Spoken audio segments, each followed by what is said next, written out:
have to develop talent and look for talent and cultivate talent beyond the traditional ways we look. And so tying together that reality of the business we all look at every day of how do we shop for technologists when they're not walking around wearing a t-shirt that says, hey, I'm a technology savvy person. How do we do that? Well, it's with partners like the Nashville Software School who are helping do that, helping nurture people through it, helping them realize the talent that they have. Nashville Software School has been so refreshing for me to see a place that helps cultivate that and build the confidence for people to walk the walk and talk very confidently about their ability to go forward.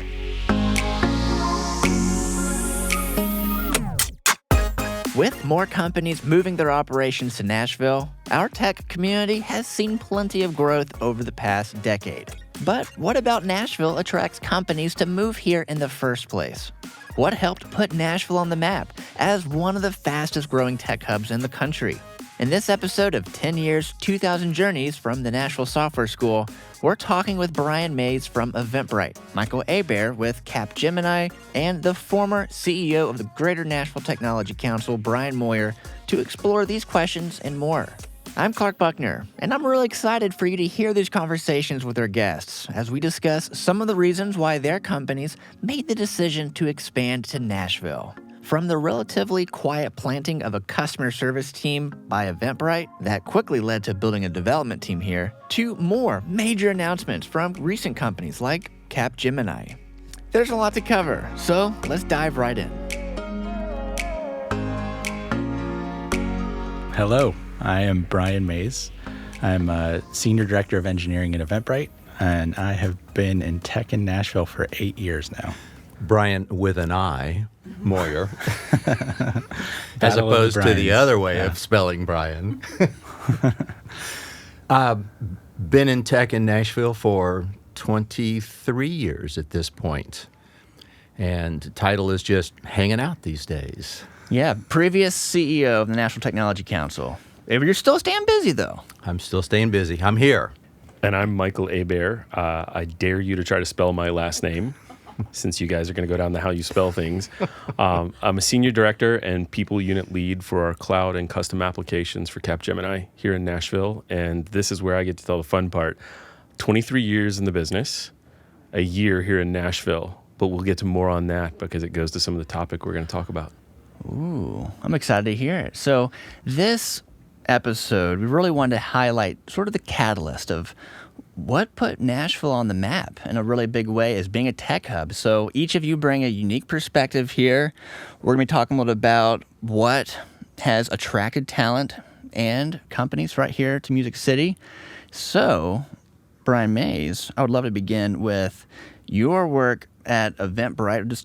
Let's just start off with Eventbrite moved here in 2014, right? Yep, 2014. And Eventbrite was one of the major first unicorns or high-growth Silicon Valley startup to locate a software development team in Nashville. And so this was at a time no one really thought of Nashville as like a great place to go and build a huge tech team. So I would love to hear from you about those early days. Why was this so important? How have you seen from your unique perspective being at Eventbrite for 7-8 years now? You know, what comes to mind? Well, I can talk a little bit about kind of how we came here and how we started. 2014, we were looking for a different place for our customer service portion of our business to move to. We evaluated a bunch of cities. I think it was like Austin, Salt Lake City, Nashville here, a few others. The company decided to settle into Nashville, and that was kind of our first foray. There was a fact-finding team that was cross-functional going all around the U.S. We were looking to just expand our presence and kind of go to different places in the U.S. So, like I said, customer service first. The cross-functional team arrives, and they start to kind of plug in. The engineering part of that plugs in with the local community, the tech community, and really was kind of blown away by what they saw, like the people they talked to. And then it wasn't just kind of like a one-way thing. The community locally really kind of reached out and said, hey, you guys are here. We want to introduce you to all these people. So it was a mutual kind of like back and forth. We were here. They met people they really liked, and they introduced them to more people. So we decided that we wanted to also grow out some portion of the technical team here as kind of an experiment to see what was going on. And that was the start. We were looking at it as like, let's see what happens and let's see what we can grow. As we got here, more and more as we kind of peeled back the layers, like the number of people that we found here, the quality of the talent was just really, really great. We were, I think, really successful early on hiring too, because we had a pretty unique value proposition and kind of employer kind of product that we were offering. We were different than a lot of things were here. And so we had some really great early success, and that just kind of led to us like doubling down as we went along. So we invested more and more in this place because this place kept delivering. So that's kind of like the start, I guess. I love the example of the start. And so they're thinking about doing more customer support, and then boom, hey, there's a lot of tech talent. And then you are an essential part, from my perspective, of being part of this building. So how have you seen the development team growing, and how have you seen that changing in Nashville, the growth of Nashville's tech community? Yeah, so the growth of Nashville's tech community, I think we have seen other companies showing up. I think there's people here today that are showing up, getting into town. The growth has been here. I think we talked a lot about the success as a company. It was something that was important to us, and so we talked about it. I don't think we were the only reason that people were showing up. I think there was a lot of other people. Bryan is evangelizing Nashville all over the place and was able to start to point to various places that had real success. And so I think how has it changed? It's become much more populated with more variety. Like I talked kind of about the offering that we had in terms of employee experience and that kind of thing. I think companies here iterated, and I think that as companies moved in, they brought more and different things because everybody is not the same and everybody likes different things. And so we just have a lot more variety. We have a lot more choice. I think that early on, that was kind of a feeling that I heard from people like, hey, I only kind of have like one or two things that I really kind of feel connected to. Now, I don't know that you're like running into that the same way that you were. There's a lot more choice, and that creates stability for people who are here to stay. And I think it creates an attraction for people who come from outside, is that, you know, as someone who like work is important, it helps you kind of like, it engages you, and it also is the way that you kind of like help live your life. It provides you means to live your life, right? And so you want to have some stability in that. And so that's been a change, I think, is there's a lot more of that and a lot more variety and a lot more kind of offerings. And then in terms of like what it's done to us in terms of attracting talent, has made our jobs harder. But that's not a bad thing. I still think we have like an amazing work environment to offer. I think there's a lot of other people who have great ones, but you know, I'm biased because I think we're the best. Well, hey, more of a comment, less of a question, but I remember Eventbrite being Tech Company of the Year, like recognized here at when we had NTC Awards downtown. Y'all are nodding your head yes, and you know, Bryan Moyer was there as when he was CEO. And so, yeah, that variety of good experience, that's lifting all boats, right? And so Eventbrite brought so many good things here. It's funny how much of what you just shared resounds with us a few years later with Capgemini's journey into this space of, it all starts with your classic business models where people pull out the numbers and the very quantitative things. Where's the location? And we don't stop at the location of, okay, it's this range of many of our clients, major decision centers, technology centers for those clients, because you have to keep those relationships. Is there easy access for them to join you in your center? Because there are times where you want to bring them to you. Sometimes you need to go to them. Okay, that's step one. That's dimension one. Dimension two starts getting into, is this a location that's got the staying power, as you mentioned? It's not just right for technology and innovation and creativity now. It's going to be right in the long run. It's got that momentum going where there's a gravity to the city and what's going on with technology. You add on to that it's also a place that we found that both the people we were hiring, we started throwing out. We have a national footprint. We have a global footprint. You give people 3 choices. And the moment Nashville went on the list, the number of people who were like, yeah, I'd love to be there. I'd like to start a family there. I think it's a great scene. Again, you're talking about the kinds of comforts, the work-life balance things, the things that get people to want to be in a city. I've definitely lived and worked in some of the cities we've had in the past where you couldn't bribe people to want to go to be there. I've also been in the city that had the exact opposite. It didn't have the staying power. You move in, I'll sell it out. I lived in Seattle for a while. It was Bay Area 2.0 about the same time Eventbrite came here to Nashville. Everybody thought the 25% savings would help people's quality of life. And in about 2 years later, it was as expensive as the Bay Area. It didn't have the staying power, and anybody who could wanted to move out. Nashville didn't seem to have any of those struggles. And that gravity I mentioned of people in all the different dimensions of technology. We haven't even touched on the university ecosystem here. All of them supporting majors and programs, not just for their students who are full-time getting degrees, but secondary programs, executive education programs around different dimensions of technology. As you said, from customer experience and design thinking to actual technology and different techniques and architecture patterns. When you have that at every different layer, even down into the middle schools, you've got an environment where it's going to be a culture that continues to build on top of itself, and it's got that staying power. That was the hook that got us after we got past oh, look, if you take a map of the U.S., 70% of our clients were within 200 miles of this location. Then it was just that gravity of everything that had started. Yeah, Michael, I love that. And lately, so many things have changed in Nashville over the years. So AllianceBernstein, Amazon, EY, Oracle, and now Capgemini. It is, I think, over 500 tech jobs that Capgemini has committed to launch the new delivery center. Is that right? Mm-hmm. That's the official number. The unofficial number is higher than that. You want to over-deliver, right? So I'm hearing put him you on the spot, Bryan. That's Bryan for you, yeah. And the good news is I can keep the smile because I know that what he's saying is the truth. And I also know that we're doing well.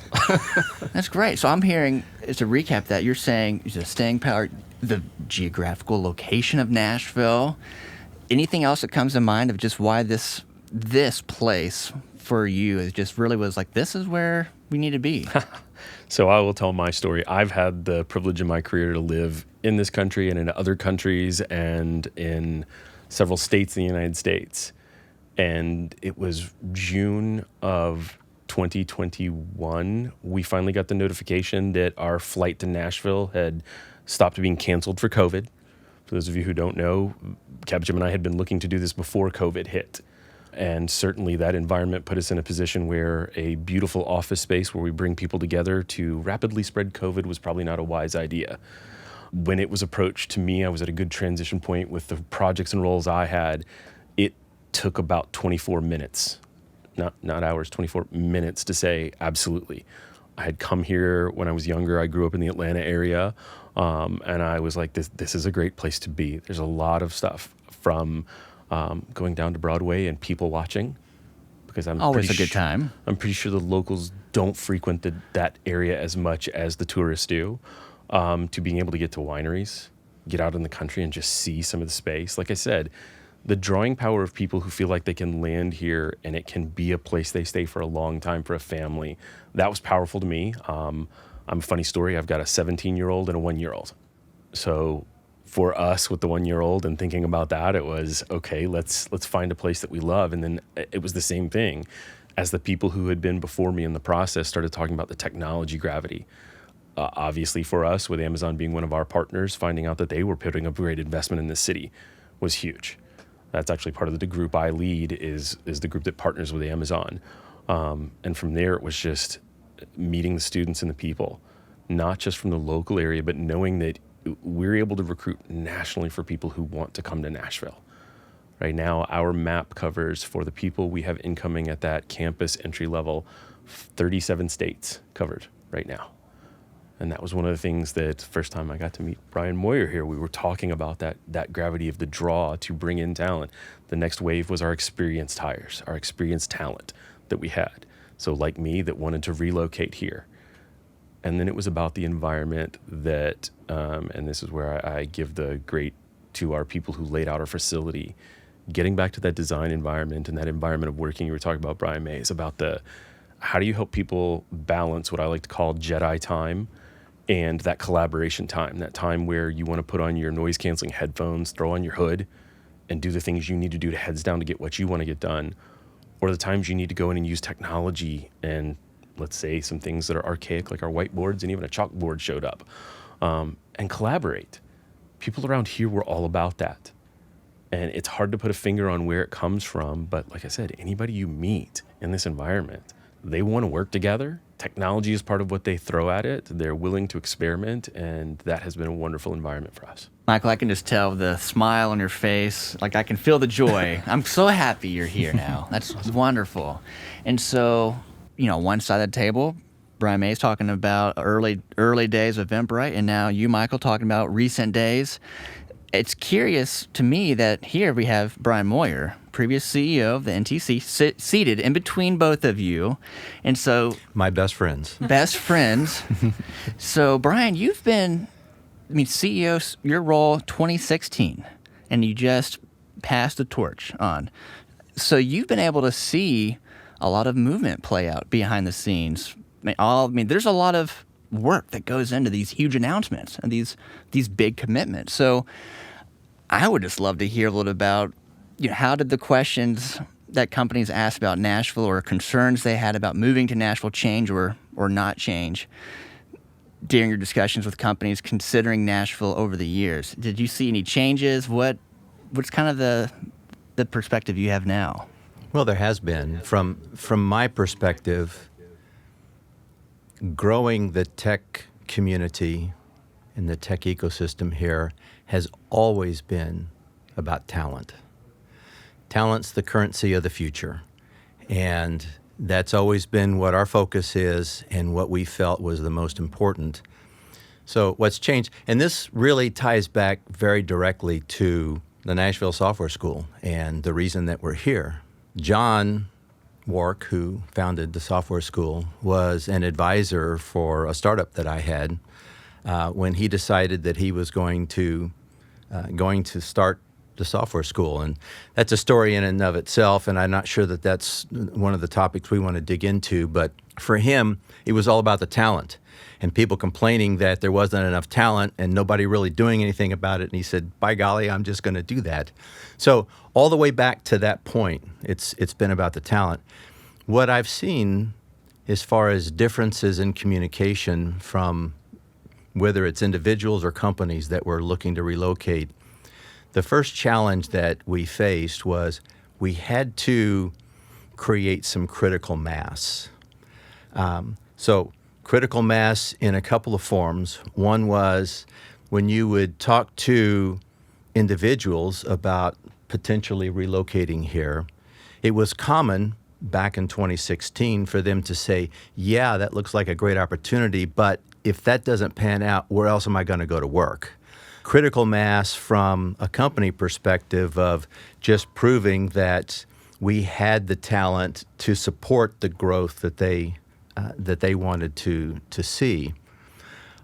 The story of Eventbrite we saw repeated over and over and over again. So you came here to build out your customer support team. Yep. As did Lyft, as did Postmates, as did a number of other companies. But you were the first, and you kind of got that process going. And just like you got here and discovered, hey, there's more than just great customer support people. There's actually tech talent here that we can tie into. These other companies did the same thing, and that seemed to be the start of building this community that exists today. And then over the years, and by the way, you personally have played a crucial role in all of this. I mean, you came here and you just jumped in. You're looking right at Bryan Mayes right now. I'm looking at Bryan Mayes. I'm sorry. I have to be more descriptive. No, but you're right. He did. You're absolutely right. You've been a great supporter of our community, and I appreciate that. I know. Thank you for saying that. It's easy to come into a community that's great like this and help support it. So we all, I think, supported one another creating something that it is today. I think there's still work to do, but this has been great to see what's happened in Nashville over the last 8 years. You know, the things that everybody mentions as they come to visit, it's hard to describe the magic that is Nashville until you get here and you reach out trying to meet people, and wow, they actually agreed to meet with me. You know, we love to say that you can get a first appointment with just about anybody in town, But the second one, you've got to earn. People from either coast aren't accustomed to that. And it is something that's unique and special about Nashville. But as this critical mass began to grow, it just kind of caught on, and it was like a snowball. And there were a lot of people promoting this, and there's so many people that deserve credit for what's happened here. But those are the things that I saw. It was you reach that critical mass, and then today, whether it's Capgemini or Oracle or Amazon or dozens of other companies that have recently relocated here, when you ask them why Nashville, one of the first things that comes out of their mouth, besides lower taxes and is the talent. And what they're referring to is not that we have thousands of people sitting on the bench waiting to go to work. It's that we've got 20 colleges and universities in the area, 125,000 college students that are here. They see that. They may not realize at first that only 8,000 or so of those are involved in technology-focused degrees. Lots of students, not so much, which is why the software school plays such an important role with this. But the other part of that is it's so easy, as both these guys mentioned, it's so easy to recruit to Nashville. I had Oracle on stage and asked that question, why Nashville? And what he said was, as we interviewed our employees and future employees and asked them where they would like to work, Nashville kept coming up. So why fight it? Why not join? Why not move here and be where our employees want to be? And that was so much like, as I said, Nashville was not on our list in most of our recruiting places. And it went from not on the list to a consistent top 3 checkbox, to the point where now it's pretty consistently a top 1 checkbox. It absolutely validates what you're saying, Bryan, about that. I also want to share a little bit of the story because you touched on something that grabs me, a little bit of the personal side of this. So I'm a mechanical engineer. That's what my education is. But I'm computer-aided design, manufacturing, and engineering. So my software engineering was all, let's write long-running procedures to make sure the windshield wiper covers the most efficient part of the window. Transitioned into consulting, focusing on telecom and the systems that supported the boom of cable and DSL service into our homes in the late 90s. If somebody hadn't taken the chance to look at me as one of those part of the 125,000 that's not the 8,000, I'm not here right now. But somebody took the time to realize that talent is not just because the paper says I'm typecast for this. It's that I may have chosen a journey that went anywhere. And that ties us back to the Nashville Software School and partners of that nature is touching on my 17-year-old. She's in a lot of STEM classes. She's about to be a junior this next year starting out. She's taken several AP classes. And about midway through the second semester last year, her sophomore year, she thought about walking away from it. The stigma and the bias of being a female in STEM classes. It was not that she couldn't do them. I hate that. It was that she's sitting in a class where she's the 5%. She's the 1 in 20 who's female. So far too often we look at notes on a paper to make decisions of what somebody's capable of without considering that the decisions that got them to that piece of paper or even not getting a piece of paper in the form of a diploma or degree was somehow an indicative of their abilities. It's not. We have to look more of what that tells us to how we ask the questions to pull out that potential and capability. And that's where I look at what Nashville Software School is doing for whether it be the pivoters, the people whose journey didn't have the same opportunities as others, and getting them an opportunity because we all hear about the 80% of statistics are made up right on the moment. Well, the thing that has always stuck with me was when I joined this industry, I think that the purported number was for every 1 job in IT, there were 2 applicants. And for every 10 jobs, 7 of them were going to be filled by a computer science major. You fast forward 20 plus years, for every 5 jobs, there's 1 applicant, and the likelihood they're a computer science major is down in the 12% range. We have to develop talent and look for talent and cultivate talent beyond the traditional ways we look. And so tying together that reality of the business we all look at every day of how do we How do we shop for technologists when they're not walking around wearing a t-shirt that says, hey, I'm a technology savvy person? How do we do that? Well, it's with partners like the Nashville Software School who are helping do that, helping nurture people through it, helping them realize the talent that they have, helping people who, again, back on the story of my daughter, if she finds herself down the path of away from science and technology, that doesn't mean she doesn't have the ability. It means she chose a path to solve a different problem, which is more of a challenge on our social world that we're trying to solve. And so when I do that, when we go through anything of our recruiting, you have to look beyond what are the credentials say written on the paper? What are the credentials in that person's mind and heart? And that's where, quite frankly, Nashville Software School has been so refreshing for me to see a place that helps cultivate that and build the confidence for people to walk the walk and talk very confidently about their ability to go forward. And I think something that ties into that, a point that I always love to make as far as the X factor that Nashville brings to this, is this creative community that exists here. So I'm a college dropout, and I was studying economics and then ultimately taught myself to code. But I was also a musician, and so the correlation between the skills to be a musician and a software developer were so similar. The mathematical side, the creative side. I know it's a high percentage. I don't know if you know what the percentage is, but I've heard it's 30-40% of the graduates of the software schools sounds accurate. are actually, came from the music industry here. There's a lot of every single cohort. There's certainly at least a couple people who were either professional musicians or they have a real affinity towards being musicians. We had an episode just. I was just going to point out, Clark, didn't you guys just do an episode We had a on really. musicians and It was software? really. Yeah. I'm not a musician, but I think anyone can and listen to that and really get so much perspective out of it, of why everything you're saying right now, Bryan Moyer, about the reasons why it makes sense, and hey, Music City.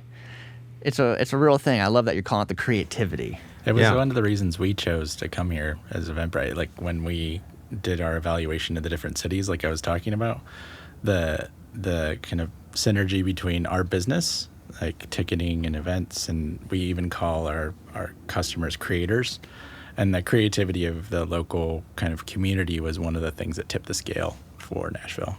I mean, there are a lot of creative cities. Austin has some of that. LA, of course, has that. New York has that. But Nashville has its own brand of that, and it just is the X factor that makes us unique across the United States. Yeah, really, Michael, I think, was saying something about the Nashville Software School and how it brings kind of those people from different backgrounds together. It's really fun to go through the demo days, and a piece of kind of the conversation with each of the people is like, kind of, where did you come from? How's your story to get here? And the diversity of stories and kind of the things that people bring, it's really neat to be able to see that change. And it's such I think, a really efficient way to kind of make that change happen. Like, some people back in the day, kind of before things like Nashville Software School existed, you go back maybe to university and you do a night kind of program or something like that, and sometimes that's a lot of money, or sometimes that's a lot of time, and I think Nashville Software School has created something that like allows that to be. It's not like it's free, it's not like it doesn't have any time or commitment, but it also is pretty efficient in terms of being able to pivot in your career and be able to create something new. So I have a question for you, for both of you. We would hear over and over and over again from our member companies, it's great that we have all these students that are coming out of college, but we need people with experience, with 2 to 5 years worth of experience. And I would always say, so define what you mean by that. Do you literally mean that they need to have been sitting there coding for 2 to 5 years? Or are you really just looking for somebody that has life experience and that'll show up to work on time? And that's what the software school, once upon a time, the average age was 29 or 30, something like that. So what you're getting is people that have held a job before, that have life experience, that even though they may be an entry-level software developer, they're coming with a maturity that is going to be different than a college hire. Yeah, that's 100%. I mean, Michael, I don't know if you want to say I was going to something. say the experience is a balance of both within a team of people. I would tell you just calling out the industry and technology over 20 years. When I first started, I felt like everybody had to understand process engineering and technology engineering. You had to be grounded in the domain or industry you were working with. And then technology boomed in the various things. It was from these 3 languages were the only one to all of these different frameworks and languages. Long way of saying, people got very specialized in the technology and lost track of the businesses. One of the greatest types of experience the Nashville Software School candidates and now employers are bringing to us is how many of them actually worked for one of our clients. And then one day they realized that the technology they're developing is related to solving a problem they used to have personally. So where they're just starting their foundation in technology, their ability to interpret a business that they've been in, even if it's a competitor to one of our clients they worked for, that experience is the one that helps ground them, because now they're looking at it going creative. And this is where I'm going to loop back to, I love the first part of it that Bryan Mayes talked about hearing people's stories to get there. My then next favorite question is to ask when they're done with their demo is, tell me the number one thing you're disappointed with in your solution and what would you do with it? And it teaches 2 things: the creativity that you mentioned, Bryan Moyer, that people have. They're never satisfied. Success is something to be improved upon, not simply repeated. And the second part is the humbleness to say, I could improve. That's not the same in every place I've worked as far as geographies and cities, that culture. Here, there's no matter how well I did, I'm going to improve. There's a humbleness to acknowledge there was something to be improved. That's powerful, and those students demonstrate that. So you couple those aspects of the humbleness and the willingness to be vulnerable about their solutions and critique it, the creativity, and oh, by the way, their walks of life that got them to this moment varied. Like, as you mentioned, we've had candidates who, well, actually one of them talked to this morning, has a background in 10 years in freight and logistics, works up to being a director in that company. We talked for 30 minutes about the industry and domain knowledge of logistics and supply chain management. His technology may just be at his foundation, but his industry and domain experience is such that he's going invaluable. to move quickly to solve solutions in that space.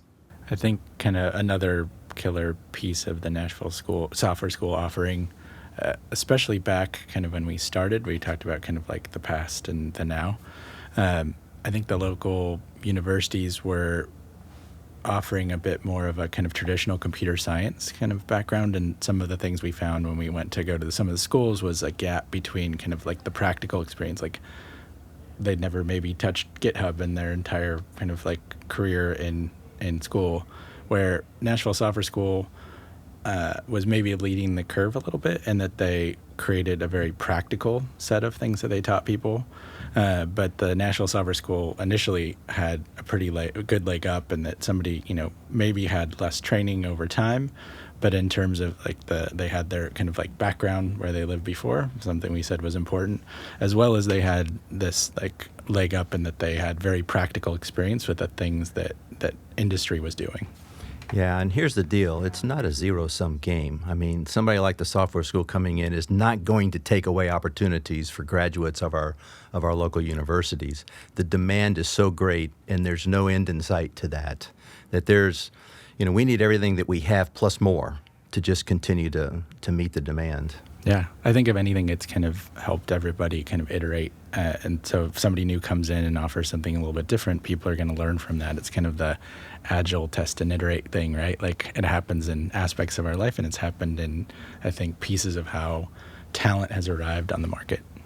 Hey, I am feeling just so much happiness and excitement hearing this. Our producer Jessica in here with us we're both just loving what you're saying, because it's hard work. NSS being a nonprofit, it truly takes community lift and support.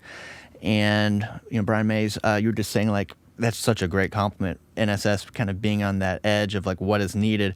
Episode 1 of this podcast, we had the founder, John Warwick, was talking about going to companies saying, hey, what is it that you would need? If we did this, would this be helpful for you? And so it's really just cool to see where things are. It's been 10 years, 2,000 graduates, and there's still so much more to continue going. So one of my final questions is just, what advice would you give to other companies moving or building their tech teams in Nashville? Any final thoughts you want to leave us with?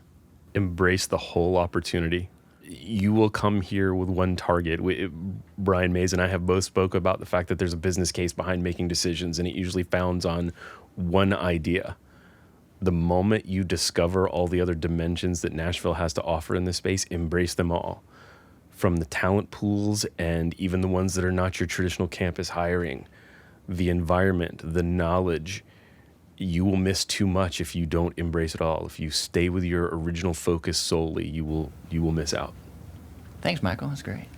We just launched a couple of years ago a program called Tech in the Nashville to try to recruit not only individuals but companies, tech companies to town. And what we heard, and I guess I must have known this, but it just hit me. So many people said, what I love about Nashville is you have all of this energy and this excitement and this creativity and this burgeoning tech ecosystem, and yet I feel like I can come here and it's still small enough that I can make a difference, as opposed to setting up shop in Chicago or New York or on the West Coast or even in Austin. There's just an opportunity to come here and make a difference, and that's so important to individuals and companies. Thank you for that. Bryan Mayes, any final thoughts from you? Yeah, I think it was something that we felt was really important with us arriving here. And I'd say when you arrive and you start to build things here, engage with the local community, engage with the people. I think Bryan kind of touched on a little bit. There's something kind of unique, something great.